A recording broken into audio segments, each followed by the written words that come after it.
Alright guys, sorry if it's a little bit shaky. You're resting on some DVDs right now. I still need to find like a really good setup, and I think I mentioned it in a previous video, although this video is probably going to be uploaded before that one, and I'm just going to carry on doing this for a little bit if that's okay with you guys.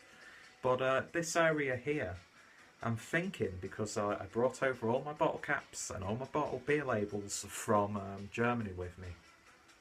And I want to do sort of like either a big mural there, or sort of like create little panels in frames, just cheap frames, something like that, just to have as a backdrop maybe. I don't know yet. It's not as if I've not got time to kill, so, you know, I should get on that. But yeah, anyway, who cares? You just want to watch the beer review, don't you? So yeah, going back over to BrewDog, drinking one of my favourite beers from them. My favourite right now is Elvis Juice, and 4 cans for £6 in Asda. Yeah, that's going to be a regular purchase for me, because I fucking love grapefruit infused IPAs in general, but BrewDog's Elvis Juice, or whatever it's going to end up being called, is just awesome. And yeah, this is another one of my favourites, but I tend to prefer this one in the BrewDog bars as opposed to bottle form, because I think they sort of do like a nitro version of this one in the bars. I remember when I first had this beer, it just blew me away. And yeah, now you can get bottles of it in the supermarket, so happy days. And it is a beer that I have drank a fair few bottles of, and a fair few pints of, it has to be said. When I go to BrewDog bars now, I tend not to really buy BrewDog beers unless they're like limited releases or seasonals or like collaboration brews. I sort of tend to lean towards like what's on the guest beer list. But like I said, I've still got a lot of time for BrewDog, and I probably will do for a hell of a long time, because it doesn't matter what they do, doesn't matter what business decisions or anything that happens like that, as long as I feel that most of their beers are still fantastic, I don't care. I don't care how big, I don't care how small, I don't care what the popular opinion is of a brewery. If they make good beers to me and my palate, they could support whale clubbing for all I care. I'm still going to buy their beers because they're very solid drinking experiences. I don't condone whale clubbing, by the way. In fact, I'm very opposed to pointlessly killing and harming animals. If you're gonna hunt an animal, fucking eat it. Don't sell its parts or whatever, just consume it. You don't need to make luxury items with fur and all of this nonsense, and like chessboards made out of elephant ivory. What's the fucking point? Seriously. But yeah, I'm not one of those PETA sort of people, because they're just as abhorrent to me as a lot of people who actually harm animals. But going all over the place. We're not even opened the beer yet, and we're going that direction and that direction, then we're going around this way. But yeah, so if you can't detect it, currently listening to the Stranglers, because I've got a bottle of the Jet Black Heart. If you're a fan of the Stranglers, then, or you've got good knowledge of the band, you'll know why I've got Stranglers playing in the background. If you don't, basically the drummer is called Jet Black, and what a fine drummer he is.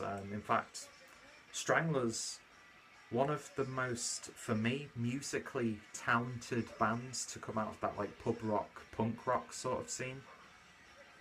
And I mean, of course, Hugh Cornwell parted ways, and now they've got Baz.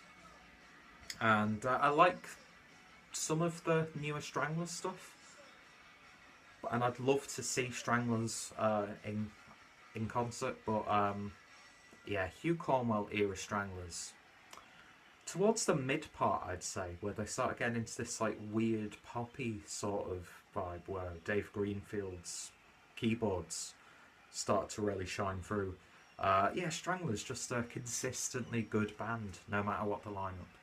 And of course, dedicating this to bloody lovely Scotsman. Yeah, you can clearly tell I'm thinking on my feet here. Danny over at Sofa King Drunk 66, because I think he's also a big fan of the Stranglers, and I think he's also a big fan of BrewDog as well. So I'm sure he has already reviewed this one, so I will put that review down below, as well as the link to his channel. And if anybody else has reviewed this, which I think pretty much everybody in the UK who has a beer review channel has probably reviewed this one, then their links are going to be down below. But yeah, almost 6 minutes in and I've not even opened the beer yet. Classic Clueless Drinker review. Sponsor my channel, guys. Anyway, Jet Black Heart. So what we've got here is an oatmeal milk stout, clocking in at 4.7% ABV. There, of course, is that iconic sort of Marmite, I'd say, artwork that BrewDog do on their more regular beers. I do like it, but it does have that sort of like whiff of like six-figure sum salary marketing sort of guy input. Quite corporate. But I do like it. It is a nice piece of design of all the lines and the big letters and that sort of thing. But yeah, there is the crown. This beer review's a mess so far, so I'm just going to open this beer and pour it and see what we get. Hopefully I can preserve the cap. He says as he just throws it on the floor along with his bottle opener. You'll have to forgive the appearance because I am ever the professional, I know. I'm in the middle of sorting out the bedroom, and I think you got a nice good old-fashioned quality crotch shot there, so for the ladies watching. And yes, I'm wearing jogging pants, and yes, my hair's greasy. I've been sorting out a lot of stuff recently. Anyway, let's pour the beer, shall we? And look at that. Really nice.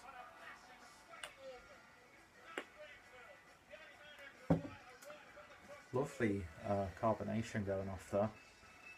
So beer in Ted glass then, and I'd say that is jet black, but there seems to be sort of maybe some light bleeding through the edges of the glass, like a dark mahogany almost.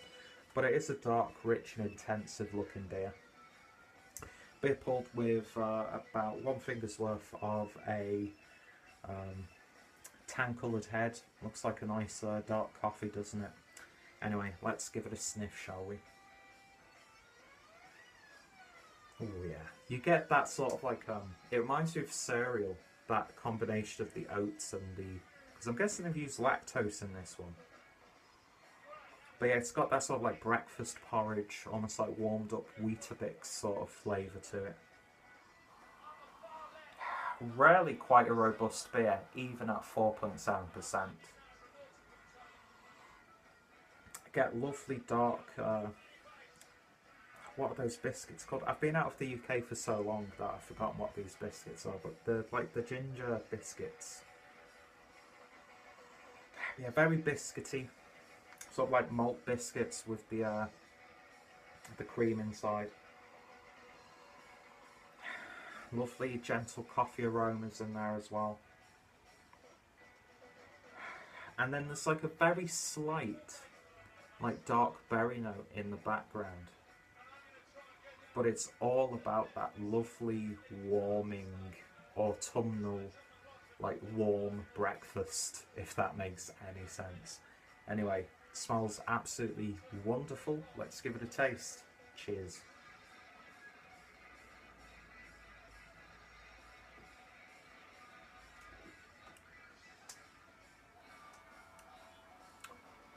Yeah. I think I said this at the start of the video because this is take 3, I think. But I did mention it in a previous take at least. But I absolutely love this beer at a BrewDog bar because it's got a bit more body to it. My only gripe, I'd say, with this is the body is a tad thin, but it's not thin at the same time. It's just I'm used to drinking it a little bit more dense as it is presented in the BrewDog bars. But it's lovely and smooth. It's velvety. It's definitely got that milky vibe about it in terms of the body. Lovely, gentle, roasted malt characters coming through. A very gentle coffee chocolate flavour as well.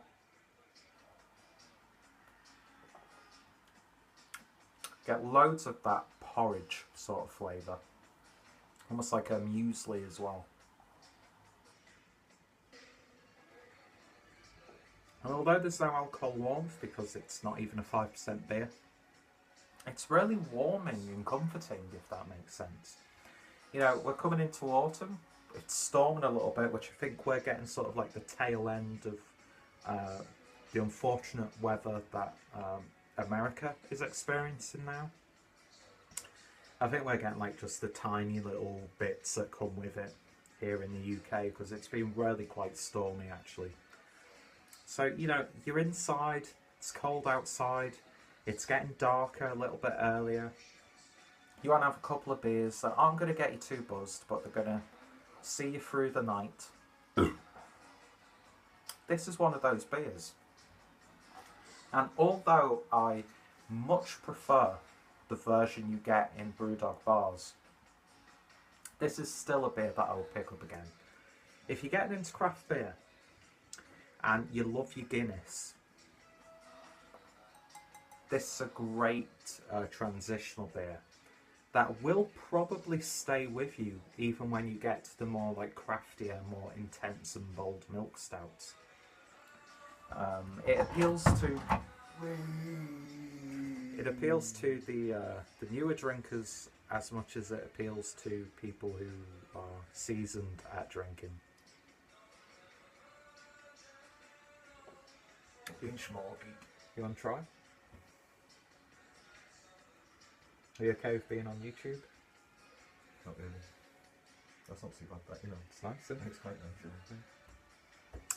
So, in terms of a rating then, on BrewDog's Jet Black Heart, I'm going to give this one a 9 out of 10. The version you get in BrewDog bars, 10 out of 10 all day.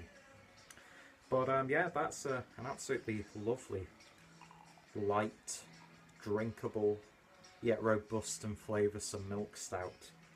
And yeah, highly, highly recommended. Drink this along with Guinness's milk stout as well, which you can also pick up from the supermarkets, and you've got yourself a nice little beginning of an autumnal winter session there, and it's not going to break the balance. So, you know, that's the one thing that I think people getting into craft beer can be put off with. I know I was, like the pricing of beers, the high ABV of beers, the whole concept of going to a bottle shop, it can be a little bit daunting the first time. So to have beers like this at your supermarket, you know, you can pick up 2 or 3 bottles of different beers every time you go shopping, and you're going to start developing flavours, you're going to start developing tastes, and you're going to start developing overall appreciation for craft beer. And I think that's what BrewDog are doing really well, is they're introducing new, more casual drinkers into the world of craft beer. But for me, they still produce beers that people who have been doing this for a long time and are really invested in the passion can still enjoy. Of course, there will be the naysayers out there, but make up your own mind, give them a try. And yeah, if you have tried this one, as always, let me know your thoughts and opinions down below. Check out Danny over at Sofa King Drunk 66. If he's done a review of it, I'll put that link down below. I think he has. If any of my friends or people who I follow on here on a regular basis. I'm a little bit thrown because I was interrupted by my brother, but it's staying in. Don't care what he says. This could be my worst yet best review that I've ever done. And I know people will sit here and watch it, so I appreciate that. But yeah, if anybody I know has reviewed this, then check out their reviews down below. Check out BrewDog. Check out my BrewDog playlist. Throwing darts at you now for no reason whatsoever. And check out my Stalk playlist for more examples of a really, really fantastic style of beer. Anyway, you've been a wonderful audience. You've been ever so patient. And yeah, apologies for the long-winded review. But I hope you will join me next time for what should be a much more condensed and straight to the point review. But we all know that that's never going to fucking happen now, don't we? Anyway, thank you all for watching, guys. And I shall hopefully see thee later if I haven't lost like every subscriber that I have now. See you guys.